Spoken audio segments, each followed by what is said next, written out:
Hi, hello everybody. It is a nice Thursday today, February 1st. Welcome to the third season of Do You Make Music with me, your host, Ayden Herold. I'm here today with the fabulous Natalie McMahon. How are you doing today, Natalie? I'm so good. Thank you for having me. Thank you for coming on. So we're going to be talking about your music today, a little bit about your past, your present, and your future, and maybe a couple of other side questions here and there. But let's see how things go. So why don't you just tell us a little bit about yourself, right? So you're a student here at Penn State? Right, I am. So I'm a freshman here at Penn State. I'm currently in broadcast journalism, and I'm also auditioning for a few other acting programs here. So my background is I'm from Cleveland, Ohio, the mistake on the lake, we like to call it. But I do love Cleveland, Rock and Roll Hall of Fame, surely. So I grew up just in the suburbs around Cleveland, and from a really young age, I had been singing and writing music and everything. I started writing when I was 8 or 9. I had this little flip notebook that I would write all my songs on. And I grew up, and pretty soon I decided I wanted to do musical theater. So when college time came, I auditioned for a bunch of different musical theater schools. And around that time, I was also really writing and released my first 2 singles, which are currently on Spotify if anybody would like to listen. But once I kind of got to the college process, I really got into theater and acting, but I also realized that I really wanted to focus on my music career in general and writing, because I love writing and I have so many songs. So that's kind of why I chose Penn State, was because it has an awesome acting and musical theater program, but it also has a lot of opportunities for independent artists. So now here I am. Yeah. No, that's really cool. That's really cool. And so in your time here currently, have there been any particular opportunities that you've tried to take advantage of, or that have really stuck out to you for your artsy side? Mm-hmm. So I absolutely love writing here. I love to take my guitar and go to the Arboretum or the gazebos around campus and just write, or I'll sit on benches and I like to watch people, which sounds way creepier than it actually is, but I love to, my music is all about people and their interactions with one another, which I think kind of all music is, but I love to sit and people watch and nature watch, and there's so much to do around campus with that, so I love to do that. And then also I've started recording, so I'm releasing an album later this year, and I've started recording with an awesome music production student here. Jack is amazing. I'm so excited to continue this album with him, so props to him. He's awesome. Well, that's really cool. Yeah. I'm curious, and how did you sort of find out that people watching was your way of writing songs? What did it sort of come to you when you were just hanging out at a park one time, or was what was the impetus of that?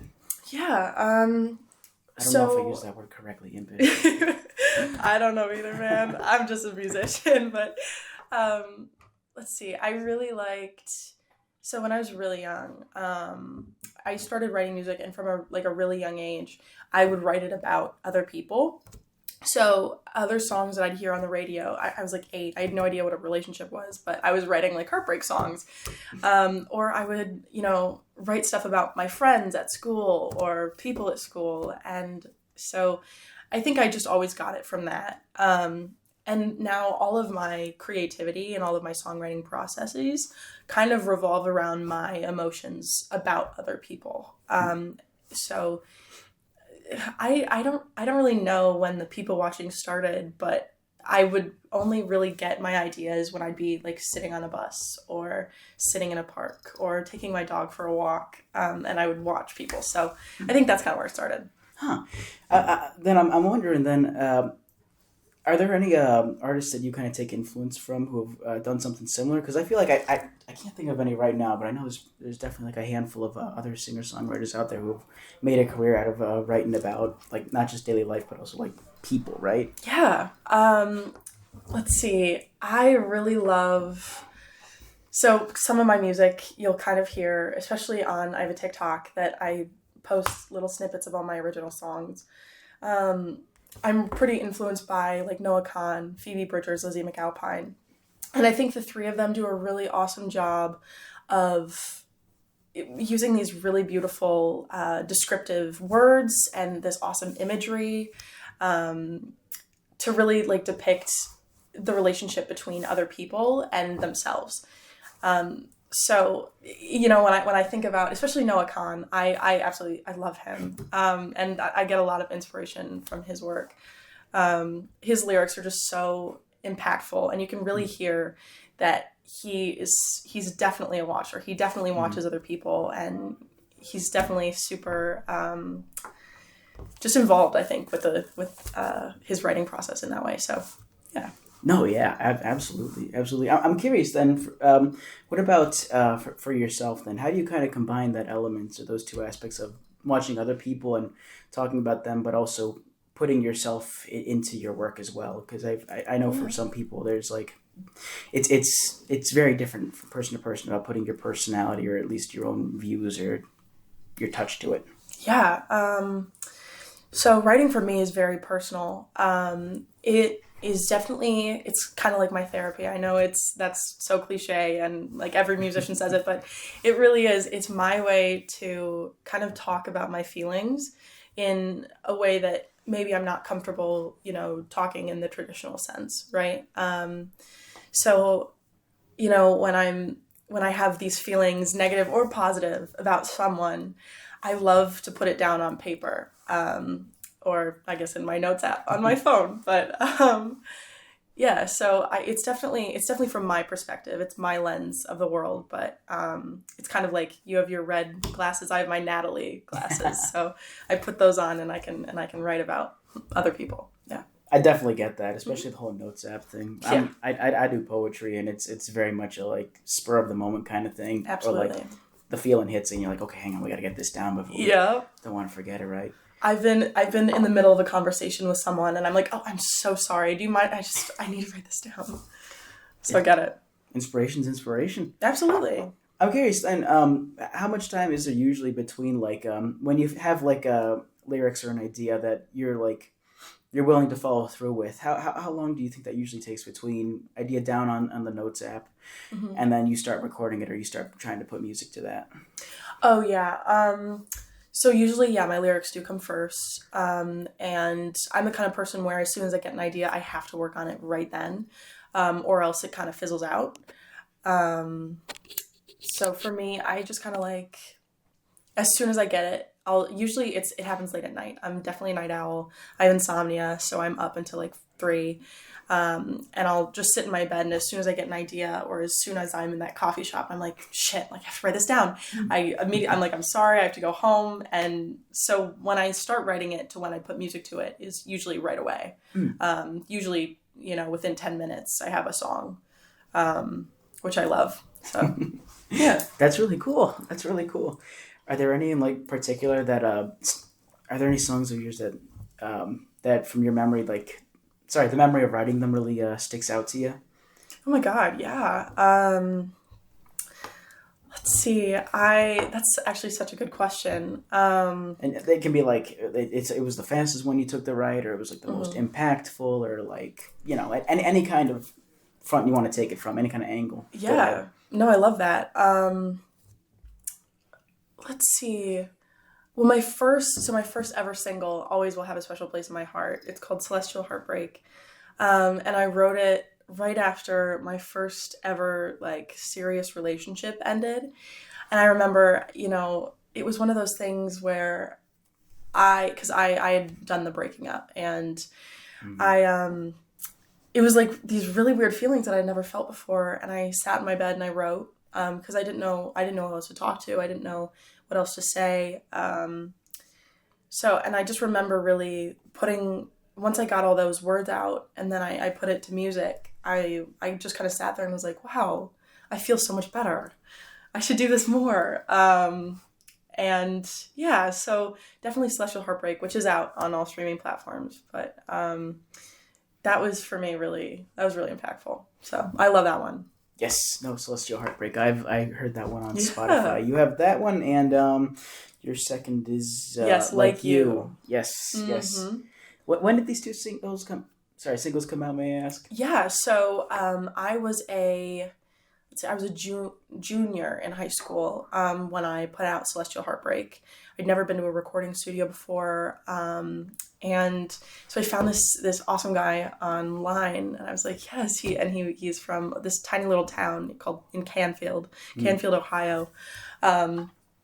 So I found him, and my mom and I drove out, and I was so excited, and we recorded, and it was one of the most amazing experiences ever. So that was junior year. And then senior year, I went back to the same guy and recorded Like You, and that was awesome. So yeah, so they were about a year apart. So this guy, did he have like his own personal recording studio, or was it like a home studio or something? Yeah, so he's actually so interesting. Hold on, I'm going to find his name. So he was originally from Nashville, and he worked in the music scene in Nashville for a while. Michael Estock is his name. He's awesome. And so Michael worked in Nashville in the music scene for a while, and then got married and decided that he wanted to move back with his family to be closer to his wife's family. So he moved back. He moved to a tiny little awesome town in Canfield, Ohio, and built this awesome addition to this Victorian house, this really old house. So you walk up front and you're like, wow, this is like an old ass house. And you walk in and immediately you see this state of the art recording studio and you're like, what the fuck? They're it was insane. It was so cool. So he's a cool guy. I love Michael. I'm jealous of you. I'm from the suburbs of Philly. We got a bunch of Victorian houses out there, but there's nothing too cool about them really. Just they look cool from the outside, but right. Well, anyway, that's really cool, though. That's really, really cool. Yeah, it was awesome. So then, how did you go about doing the instrumentation for those records then? Was it did you have session musicians help you out with that, or did he do it himself? So I did it. I played my guitar, and then he went in with bass, cello, violin, and piano. He can play 8 instruments, and I get mad at him every time because he's so good. So it was kind of both. He did most of the instrumentation on those first 2 tracks. And because I'd been playing guitar for a while, but I'd never done it in a studio setting. So he did most of that work, but now I'm excited on the album that I'm doing. I'm doing most of the instrumentation myself. So, oh, really? Yeah. Tell me about that then. Have you been you've been having to learn a lot of different instruments for that, I assume, right? So mostly just guitar. On most of my tracks, I really want to do a minimalist kind of feel. Gotcha. Just me and my guitar. That's kind of my roots. That's kind of what I love. That's how I write all my songs. I don't really have in mind to do synth and bass and coming with those cowbell. No marimba. No. I like it raw, because I think that really lets the lyrics kind of speak for itself.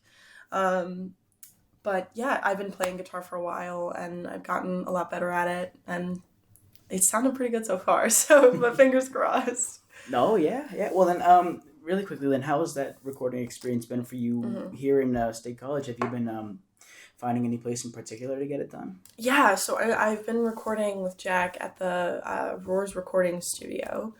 It's so awesome. It's just right in the music building, which is pretty neat. So I'm having a good time.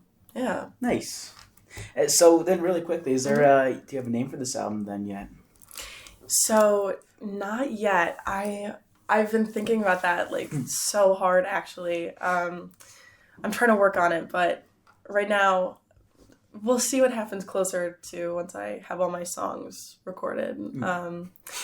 But for right now, it's just my little brainchild. It's in the back of my head all day, and I just think about it. But I get you. Yeah. So then I assume there's a few other things that are still up in the air, like album cover. Yes. I assume you're still working on that, right? Still working on that. I do have a few track titles. My first song that's almost done is called Mistake. And I really love that. You can hear a lot of the songs on my TikTok. Just Natalie McMahon, look it up, there it is. But I have a bunch there. So a lot of those are actually going to be on the album, which will be great. But Mistake right now is the one that we're primarily working on. And actually this Sunday, I'll be recording for that. So nice. That's really exciting. Yeah. Do you have like a track list that you're set on yet, or are you gonna kind of get the tracks down and then you're gonna go from there and sequence and cut as need be? Yeah, so I do have a pretty good track list right now, which is nice. So I kind of know all of the songs that I want to record, and now it's just a matter of getting the studio time in so I can record them. But yeah. Gotcha. That's really exciting. That's Thank you. really, really cool. Yeah. Do you perform live around State College? So I wish. I'm definitely a restaurant singer. So since junior year, I've been performing at a crap ton of restaurants and country club around the Cleveland area. But I can't really lug all of my equipment in my car to State College while also bringing all of my college stuff to State College. Yeah. So I was thinking about doing it this semester, but I decided to kind of hold off just until, the summer. And then definitely next year I'll be performing. But yeah. That's really exciting. It is exciting. I love restaurant singing. It's so awesome to really share my music, and it's like I'm my own boss, so no one's really telling me what to sing. I pick my set list, and I can send it. I give a rough estimate of what it is to the venues, but then I really get to make the final decisions, and I can put in all of my new songs to see how the crowd reacts, and so it's fun. I love it. So you go up and you sing originals then? I do. For all of your sets then? So I sing both originals and covers. I do a little bit of both. Everybody likes the classics, especially at the country clubs that I perform in. It's a lot of old guys. They really like their they really like their Elton John. Yeah. So I do some of that. But I like to sneak in my originals every now and again. And I found that I get the most tips from my originals, which is great because people are like, wow, you write music. That's so great. But, sometimes it's in a little bit of a patronizing way, like, oh, wow. Good for you. Good for you. But like, what's your real job? I'm like, okay. But yeah, so. Nah, well, that I mean, to an extent, there must be some level of encouragement you get from it, though, right? Yeah. It's you get applause for your original works. It's people who are hearing your self-expression and enjoying it, right? Right, and it really only takes one person. Like my mom is my biggest supporter. She comes to like basically all of my gigs, and she's always there, and she's always clapping, and she's always smiling, and she's always asking if I need more water. I love her to death. She's been there with me since day one. And when I there was a point where I kind of wanted to give up music and do something I thought that would make me money. And my mom was like, no, don't stop. Like, what are you doing? You silly goose. You have like a talent and you clearly love it and it's your outlet. So she's really the one that's been my biggest supporter since day one. So. That's really awesome to hear. She's awesome. Well, I'm curious to ask you, because I tend to talk to a lot of bands. Mm-hmm. Do you have any advice for people who are like trying to work as and perform as solo artists? When it's just them and a guitar, because that's always fascinated me, because you kind of got all eyes on you, and with a band takes a lot of coordination, but if you mess up, you kind of have the rest of the band behind you. What is that experience? Do you have any advice for people who want to go up as solo artists? Yeah. I think for performing live, especially for me, I just go up there like I've chugged 3 Red Bulls, right? So I go up there and I'm really happy and I'm really excited. And my biggest thing is I love talking to the audience in between my sets. I don't do too much, but I also don't do too little, where I'm just like bam, bam, bam, like song. I mean, it obviously depends on the venue, right? But a lot of the places that I go to are a little bit more low key. And so I really like to talk to my audience in between my sets. And I think that kind of builds like a friendliness with the audience and kind of a little bit more of a personal relationship with them, so that they can really start to relate to your original songs if you are performing them, or just kind of feel the emotions of your songs. So yeah, I think it kind of humanizes you.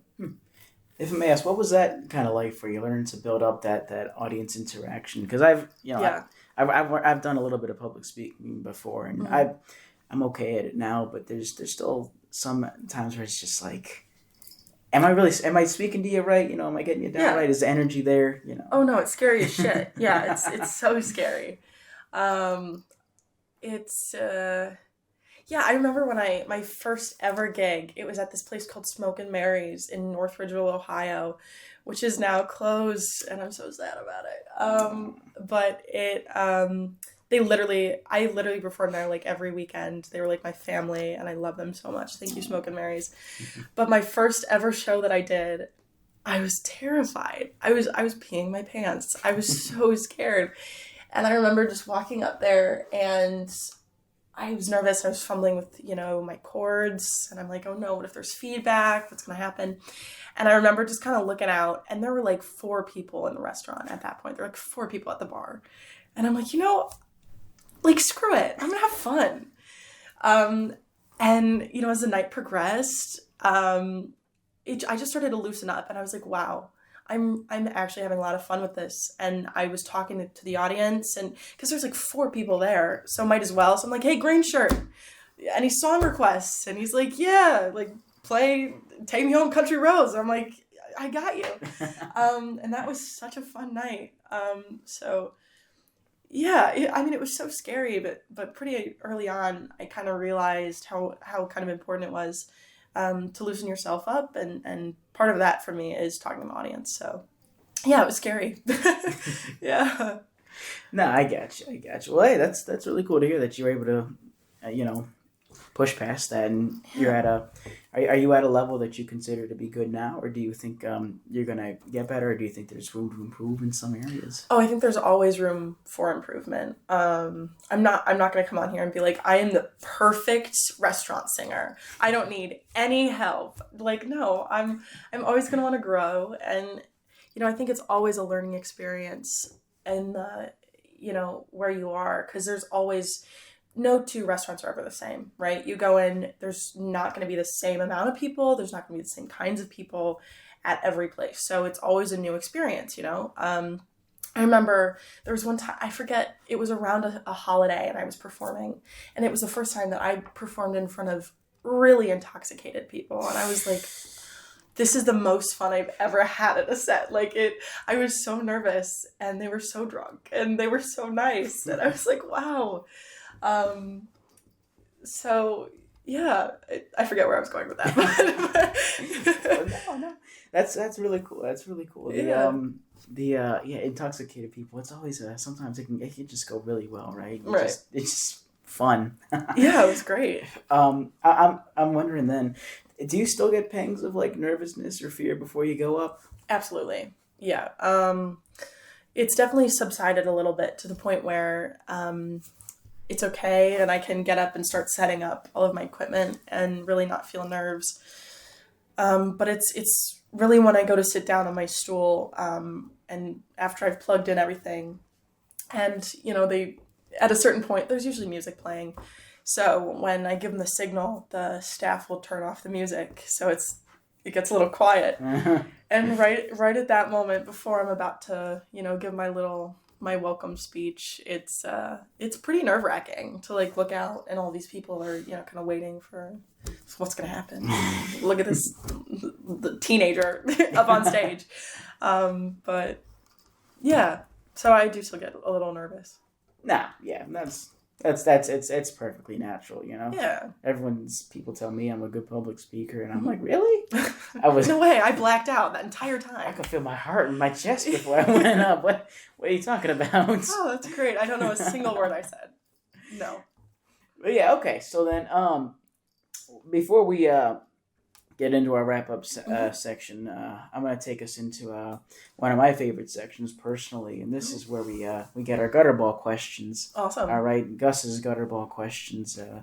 Some shows have hardballs, some shows have curveballs, right? But these are gutterballs, so please, I love it. Temper your expectations accordingly. So these are sourced from the Instagram. I put out the question to people the day before or a little bit before the interview. Ooh. And the public themselves get to ask just the best questions, very meaningful stuff, Yeah. really, this is hard-hitting NBC level journalism. I believe it.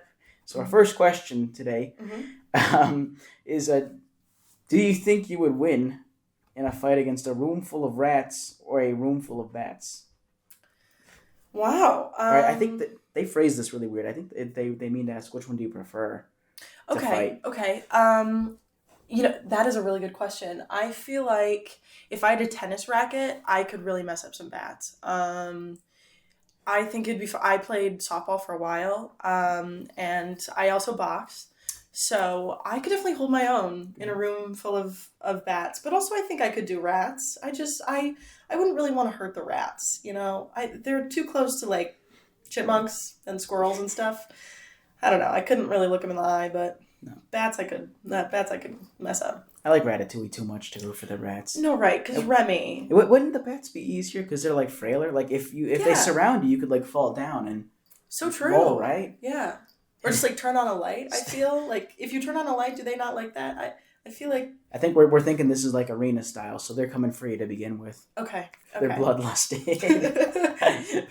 Angry bats. They're ganging up on you. Oh my god. Whole room of them.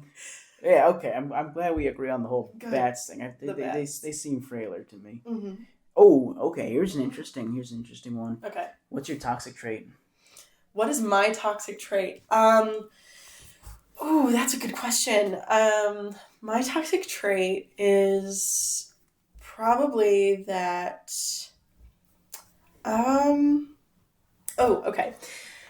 I sometimes can be a little too optimistic and a little too confident, to the point where sometimes I walk into a room and maybe I haven't prepared as much as I should, and I'm like, I got this. And then I get up on stage or I go to whatever I'm doing and I'm like, oh, I actually don't have this. I might be pulling this out my butt. But, it works out. It all works out for me in the end. Yeah. You just get humbled occasionally. I definitely get humbled sometimes. Life comes around and it's... Yeah. But, glass half full, right? There's always tomorrow. So... And the nice part about these kinds of things is you can learn from it. So it's right. like... the optimism still works out, right? Right. So true. Okay. Mm-hmm. Okay, so here's our third and final question here.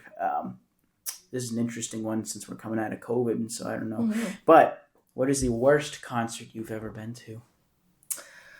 Oh, so I'm about to expose myself so fast. I've actually never been to a live concert other than my own. Really? Yeah, my mom and I have been trying to go to concerts forever, and I just keep getting conflicts and not being able to go. So the only concerts I've really been to are my school sanctioned concerts, and then I guess my own concerts, which is insane to say as a musician, but yeah, but I guess I would have to say probably my 5th grade orchestra concert was the worst, because I was really nervous and I did not play very well. I used to play violin. I was going to say, violin. Yeah. That was me in first grade. Beautiful. First grade, Hot Cross Buns. Ooh, yeah. The classic. It sounded awful. You just know it. Oh, I was terrible, but yeah. freaking Ryan was always better than me. Ugh. And he got all the ribbons on his violin, and I never got any ribbons because I sucked, but I was angry that my music teacher didn't just give me awards. Come on, regardless. Ryan. Yeah, honestly. At least get a little participation ribbon or something. I don't know about you, but back then I didn't understand the concept of rental instruments. Right. So when I gave up violin, the violin disappeared from the house, and I didn't understand why. I thought, I was like, oh, don't we just get to keep that? Right. Huh. Who took that? Wait, where's my violin? Right. Well, all right, okay. So that marks the end of the extras section. Awesome. I think we can land this plane here. We can take us home, right? So let's get down to our final questions. So for you, right? What do you think the future has in store for you in terms of music? This could be your sound. This could be your album or beyond the album. What do you got going on? Yeah, that's a really good question. I have absolutely no clue. I know that I want to release this album. I'm going to release it. And, I've always wanted to be a singer. I've always wanted to be a musician and a songwriter. So if I go down that path and I get those opportunities, I'm going to be over the moon. And if I don't, and I stick with, broadcast journalism or acting or anything else in the whole wide world, that's also fine too. But I would love to make music my career.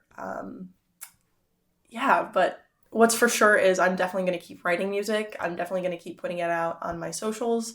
And this album is definitely coming out. So stay tuned. That's really exciting. Yeah, thank you. On the offside, really quickly, I was going to ask, since you said you were into acting, are you in any productions this semester? Not this semester. I auditioned for the BFA acting program here, and I got a callback. So my callback is actually this Saturday. So oh my goodness! we'll see what happens. Good yeah, luck. I'm Good excited. luck. But yeah, so Positive vibes. yeah, thank you. But other than that, not really. I was in one for No Refund Theater, the club here, last semester. Alibis, such a good time. But yeah, nothing this semester. So. All right. Yeah. Well, before we part ways, is there do you have any advice for people who are just starting to get into music at this stage in their lives? Oh my God, yeah. Do it a lot. Do it all the time. The only way that I really started to write and find my sound and know what I liked and really get good at it was just to do it all the time. I'd sit in my room and every single day I'd play guitar and sing. So yeah, do it a lot. Listen to a lot, watch a lot. Do it a lot. Yeah. Alrighty. And then before I get into our credits and whatnot, is there anything else you want to add just in general? Let's see. Just, I guess, check me out on social media. And if you have any further questions, I literally would love to hear from anybody.